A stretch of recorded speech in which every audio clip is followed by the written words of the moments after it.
Timnas Indonesia, saudara, akan menjalani dua laga krusial dalam kualifikasi Piala Dunia 2026 zona Asia. Juru taktik Timnas Patrick Kluivert menginginkan anak asuhnya dapat meraih 3 poin dalam setiap pertandingan lawan Tiongkok dan Jepang yang dijadwalkan pada bulan Juni nanti. Bukan tanpa alasan, Indonesia masih berpeluang untuk lolos langsung Piala Dunia jika mampu mengunci kemenangan. Meski demikian, pelatih berpaspor Belanda itu mengakui Tiongkok dan Jepang punya kekuatan yang tidak bisa dianggap remeh. Lawan Tiongkok tidak bisa dianggap remeh. Kenapa? Karena pelatih Tiongkok, Branko Ivanovic, saudara, akan menurunkan tim terbaiknya pada kesempatan kali ini. Membawa pemain naturalisasi Jiang Guantai, Sergino, dan Yang Min Yang. Ivanovic juga memboyong wonderkid 18 tahun, Wang Yudong, yang dijuluki sebagai Lamine Yamal dari Tiongkok ke Indonesia. Pemain kelahiran tahun 2006 ini menunjukkan penampilan luar biasanya. Bahkan di Liga Super Cina 2025, ia mencetak 8 gol dari 12 pertandingan. Nah, itu tadi strategi yang dipersiapkan oleh Tiongkok. Lalu pertanyaannya, bagaimana dengan Jepang? Nah, ini melawan Jepang kita masih punya harapan karena bagi Jepang laga ini tidak ada artinya. Apalagi fokus Jepang langsung di laga Piala Dunia. Negeri matahari terbit itu secara mengejutkan memilih untuk merombak besar-besaran skuadnya dalam menghadapi Australia dan Indonesia. Pelatih Hajime Moriyasu memutuskan memanggil mayoritas pemain lapis kedua dan bahkan menyertakan 7 debutan yang belum pernah tampil untuk timnas senior sebelumnya. Apa alasannya? Karena Jepang sudah memastikan diri lolos ke putaran final Piala Dunia 2026. Lantas bagaimana dengan kita, Indonesia? Timnas Indonesia menggelar pemusatan latihan perdananya pada Senin kemarin 26 Mei di Bali. Latihan yang digelar di Bali United Training Center ini sampai Senin kemarin baru diikuti 23 pemain, antara lain ada Ole Romeni, Marcelino Ferdinand, dan Ricky Kambuaya. 9 pemain yang belum datang seperti Mads Hilgers, Martin Pas, dan Jay Itzes masih dalam perjalanan menuju Bali dan saat ini sebenarnya sudah tiba di Bali, saudara. Di hari pertama, skuad Merah Putih baru menjalani menu ringan latihan lantaran para pemain masih kelelahan akibat jet lag dan letih berkompetisi. This is the first time that we are on the pitch, so we got more time than in the first games against Australia and Bahrain.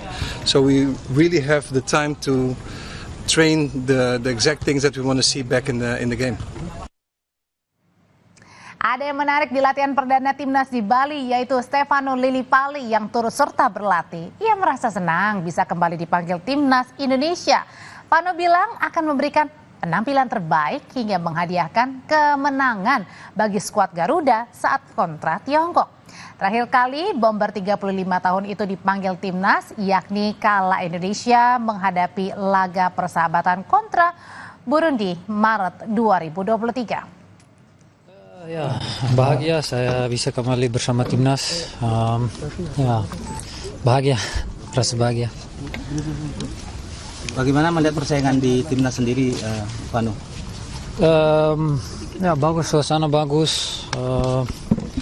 Ya, TC di sini sangat bagus, fasilitas top.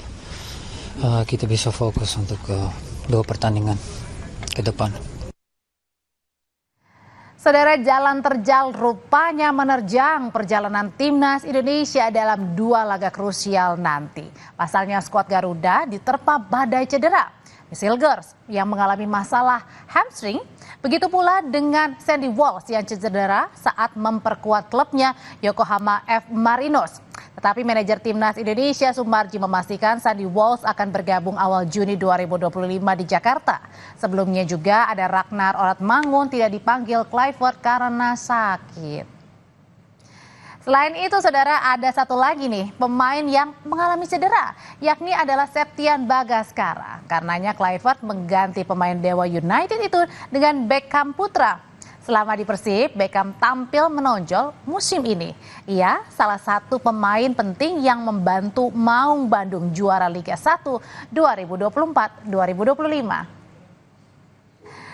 Berikutnya, saudara, jelang laga penting lawan Tiongkok 5 Juni nanti, Timnas kembali menjalani pemusatan latihan di hari kedua di Bali United Training Center, Gianyar, Bali.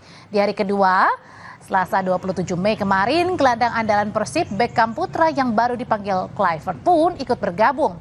Beckham berlatih bersama dua pemain yang juga baru bergabung pada Selasa kemarin, yaitu ada Justin Hubner dan Calvin Verdong. Sesi latihan dipimpin langsung Coach Kluivert dan fokus pada latihan taktik juga strategi.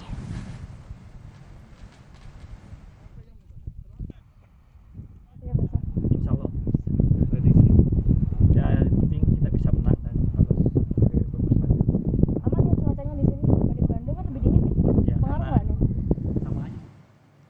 Sementara back timnas Indonesia Mes Hilgers dan Jai Itses juga sudah tiba di Bali hari ini, sudah siap bergabung mengikuti pemusatan latihan. Mes baru tiba karena baru melakoni pertandingan bersama klubnya FC20 hari Minggu kemarin. Namun Hilgers baru akan memulai latihan bersama Rizky Ridho CS pada Kamis besok karena hari ini pemusatan latihan diliburkan. Dengan kedatangan Hilgers, total sudah ada 28 dari 32 pemain yang dipanggil ke pemusatan latihan.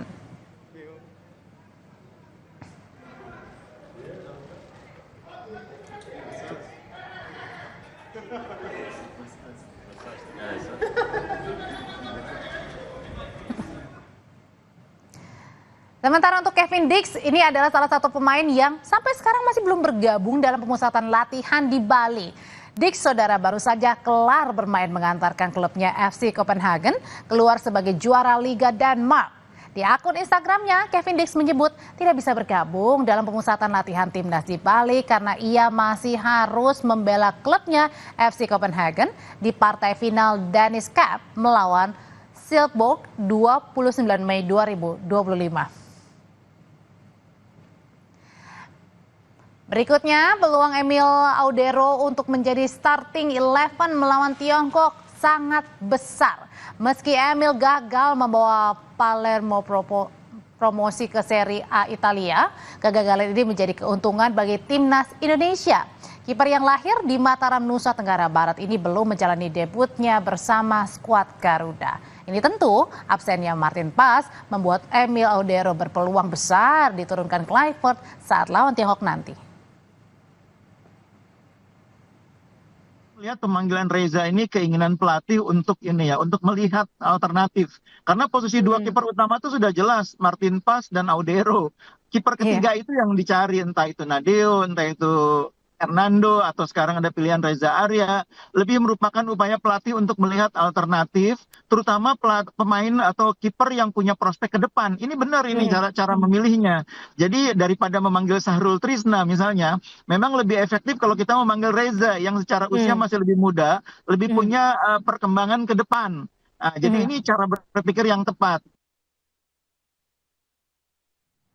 Dari 32 nama yang memperkuat tim untuk laga lawan Tiongkok dan Jepang di kualifikasi Piala Dunia 2026, tidak ada nama Elkan Bagot.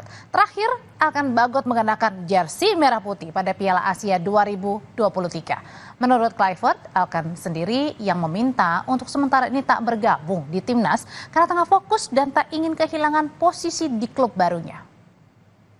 Elkan Bagot, I spoke with him before the qualification before Australia and Bahrain, and he told me that he was afraid to lose his position in the team where he was playing, so he rather not be called up. So that's why I didn't call him up. And from now, there are other players on his position who are doing well. Bersiap menatap lanjutan kualifikasi Piala Dunia 2026, Timnas Indonesia tengah memantapkan strategi dalam latihannya di Bali.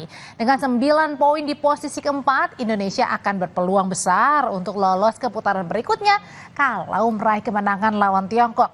Senada dengan target Kluivert yang membidik 6 poin di 2 laga kontra Tiongkok dan Jepang, masyarakat Indonesia turut mengamininya. Saudara, usai jeda tetap bersama kami. Pernikahan anak terjadi di Lombok Tengah, Nusa Tenggara Barat. Lembaga Perlindungan Anak dan Koalisi Stop Kekerasan Seksual melaporkan pembiaran pernikahan anak itu.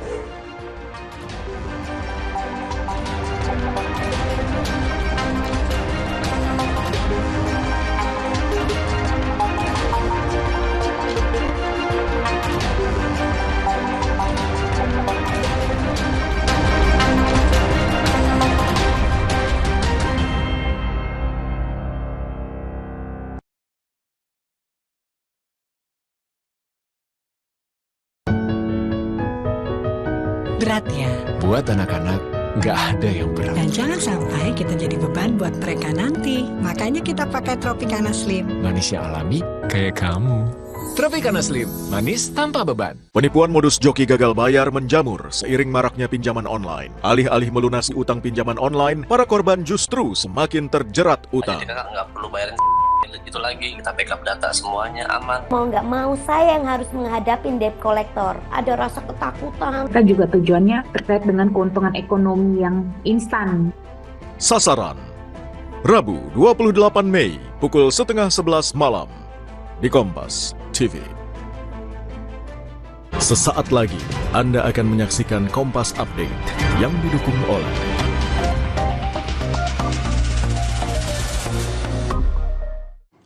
Anda menyaksikan Kompas Update bersama dengan saya Arizona Gali. Saudara, Direktorat Reserse Narkoba Polda Riau memusnahkan ratusan kilogram sabu, puluhan ribu ekstasi, heroin dan ganja senilai 133 miliar rupiah dari jaringan internasional di Riau. Dalam kasus ini polisi menangkap 35 orang tersangka. Polda Riau memusnahkan 119 kg sabu, 3,8 kg heroin, 43 ribu ekstasi dan 16 kg ganja senilai 133 miliar rupiah dari jaringan narkotika internasional di Riau. Dari kasus ini 35 tersangka berhasil ditangkap, mulai dari pengedar, kurir hingga bandar. Para tersangka dijerat pasal 112 junto pasal 114 Undang-Undang tentang Narkotika dengan ancaman hukuman seumur hidup atau hukuman mati. 3,87 kg. Demikian Kompas Update, saya Arizona Gali. Sampai jumpa.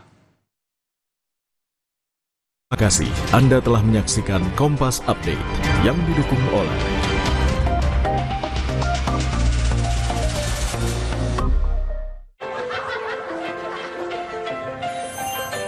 Yeah, you could be the greatest, you could be the best, you could be the King Kong banging on your chest. You can throw your hands up, you can wait for luck. Dedicate yourself and you'll go by yourself. Standing in the hallway.